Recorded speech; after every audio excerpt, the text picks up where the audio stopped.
반갑습니다. 카라본입니다. 경매에 있어서 선순위, 전세권은 선순위, 임차인 만큼이나 상세히 파악해야 하는 부분입니다. 특히 선순위 전세권자가 경매 신청을 할 경우에는 반드시 알아야 할 사항이 있습니다.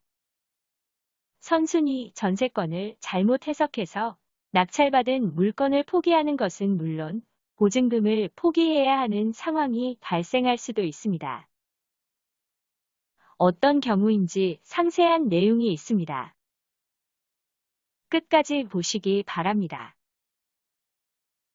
전세권은 전세금을 지급하고 타인의 부동산을 일정 기간 그 용도에 따라 사용 수익한 후 그 부동산을 반환하고 전세금의 반환을 받는 권리입니다.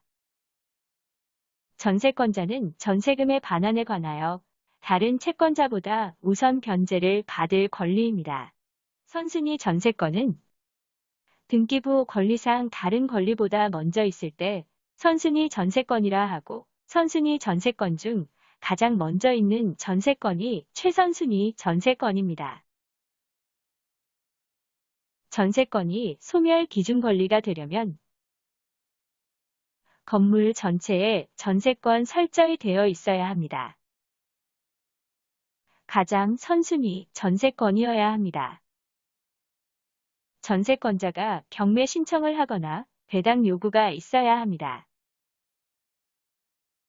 전세권 중 후순위 전세권은 낙찰자가 인수하지 않고 소멸됩니다. 선순위 전세권이 경매 신청을 했다는 것은 배당 신청을 했다는 것과 같습니다. 먼저 선순위 전세권자가 배당 신청을 하지 않았다면 전세 보증금 전액을 낙찰자가 인수해야 합니다. 낙찰자가 인수해야 하기 때문에 입찰가를 결정할 때 낙찰받고자 하는 금액과 전세 보증금을 합쳐서 입찰가를 결정해야 합니다.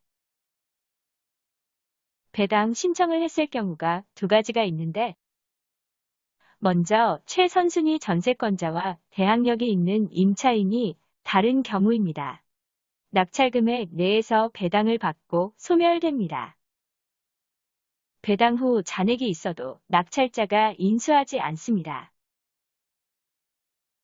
다음은 최선순위 전세권자와 대항력이 있는 임차인이 갖고 임차 내역이 전세권 내역과 같은 경우입니다. 이 경우는 선순위 전세권을 잘못 해석해서 낙찰받은 물건을 포기해야 하는 상황이 발생할 수도 있으므로 주의 깊게 봐주시기 바랍니다. 전세 보증금 중 낙찰금액 내에서 배당받지 못한 나머지 금액을 낙찰자가 인수해야 합니다.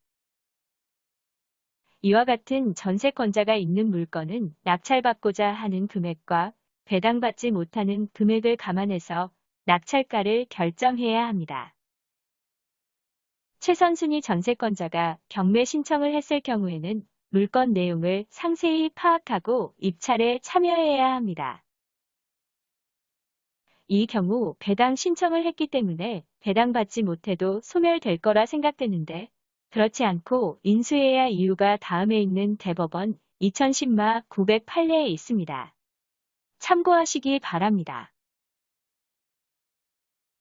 주택에 관하여 최선순위로 전세권 설정 등기를 마치고 등기부상 새로운 이해관계인이 없는 상태에서 전세권 설정 계약과 계약 당사자, 계약 목적물 및 보증금 등에 있어서 동일성이 인정되는 임대차 계약을 체결하여 주택임대차 보호법상 대항 요건을 갖추었다면